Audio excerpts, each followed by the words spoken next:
House gas, ঠিক আছে। Green house গ্যাসটা আসলে কি? একটা মনে করেন যে এখানে দুটো শব্দ আছে, একটা দেখেন কি,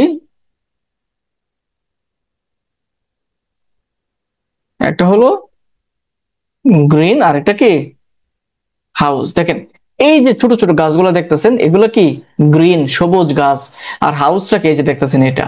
তো গ্রিন হাউস কি, শীত প্রধান দেশে, যে সকল দেশে আপনার হলো অনেক শীত, সেসব দেশে তো ফসল তো চাষ করতে হবে তাই না। তো তারা করে কি, এরকম কাচের ঘর তৈরি করে, বড় করে কাচের ঘর পার্মানেন্টলি তৈরি করে নেয়। দেখেন এরকম কাচের ঘর তৈরি করে নেয়। এখানে দেখেন যখন সূর্য উঠে, সূর্যের তাপ এই ঘরে কি করে, এই যে তরঙ্গ দৈর্ঘ্যগুলো এগুলা কি সরু বা চিকন, এগুলা কি করে কাচের ভিতর দিয়ে সহজে ঢুকে যেতে পারে।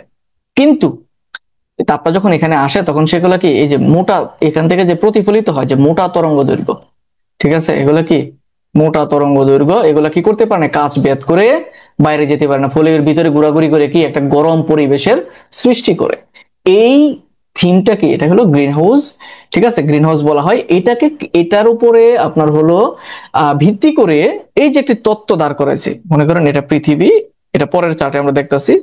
এটার বাইরে যে আপনার হলো বিভিন্ন ধরনের যে গ্রিন হাউস যে গ্যাস আছে, গ্যাসগুলা কি করে, কিছু গ্যাস আছে যেগুলো এখানে যে সূর্য থেকে আগত যে তাপটা এটাকে যেতে কি দেয়, বাধা দেয়, ঠিক আছে। বাধা দেওয়ার ফলে এই গ্যাসগুলোকে বলা হয় কি গ্রিন হাউস গ্যাস। মানে এই তত্ত্বটার উপর ভিত্তি করে গ্রিন হাউস গ্যাসটা মানে বিজ্ঞানীরা নাম উত্থাপন করছে। দেখেন এই যে গ্রিন হাউস গ্যাস, এটার তাপমাত্রা কত জানেন, 38 থেকে 39 ডিগ্রি সেলসিয়াসের মধ্যে থাকে এই গ্যাস, এই গ্রিন হাউস গ্যাসটা। এবার দেখেন আমরা একটু বিস্তারিত এবার আলোচনা করব এটা সম্পর্কে।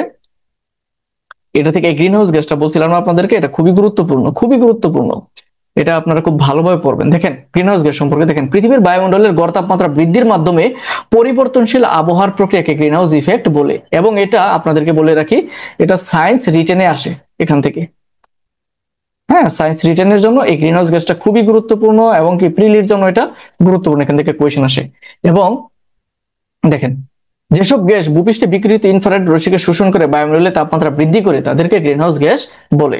তো গ্রিনহাউস কথাটি সর্বপ্রথম ব্যবহার করেন সুবনেট আর হেনিয়াস নামক একজন, হ্যাঁ, বিজ্ঞানী। তিনি 1896 সালে গ্রিনহাউস গ্যাস সম্পর্কে প্রথম উত্থাপন করেন। দেখেন এই যে গ্রিনহাউস ইফেক্ট, এই পৃথিবীটা, এটা হলো আমাদের যে বসুধা, আমাদের এই পৃথিবী, এই পৃথিবীতে দেখেন সূর্যেরটা আসছে, কিন্তু যখন এটা এটা মোটা তরঙ্গ বেরোতে চাইছে, এটা কি করতেছে, বাধা দিতেছে যে না তুমি আর যেতে পারবে না, তুমি পৃথিবীতেই থাকো। এই যে পৃথিবীতে কি ফেরত আসতেছে, ফলে এই যে লাল লাল অংশ আছে না, পৃথিবী কি হয়ে যাচ্ছে, দেখেন টেম্পারেচার হাই হয়ে যাচ্ছে। তো এই গ্যাসগুলো কি দেখেন, এই যে CH4, মিথেন, H2O মানে পানি মানে হাইড্রোজেন, আপনার হলো জলীয় বাষ্প, nitrous oxide, CFC chlorofluorocarbon, ozone এবং কার্বন ডাই অক্সাইড, এই গ্যাসগুলো কি গ্রিন হাউস গ্যাস, একটু মনে রাখবেন, ঠিক আছে। এটা পরীক্ষায় আসে, দুইবার আসছিল যে কোনগুলো গ্রিন হাউস গ্যাস।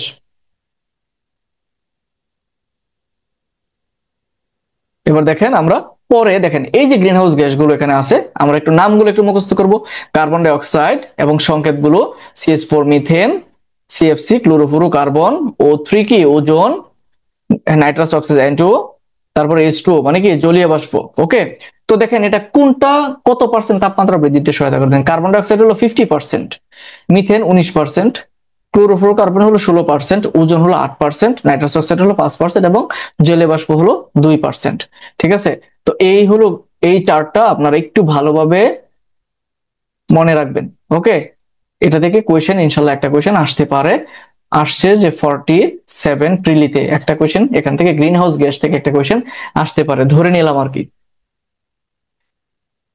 ওকে, তো দেখেন আমরা এবার এই গ্রিন হাউস গ্যাস সম্পর্কে আরেকটু তথ্য আমরা একটু জানবো।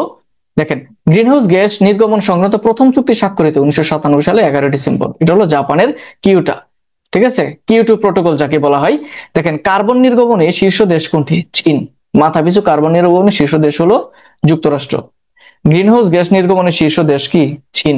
মাথাপিছু গ্রিনহাউস গ্যাস নির্গমনের শীর্ষ দেশ হলো কাতার, একটু জানিয়ে রাখবেন। বিশ্বের প্রথম কার্বন কর চালু করে কে, ফিনল্যান্ড।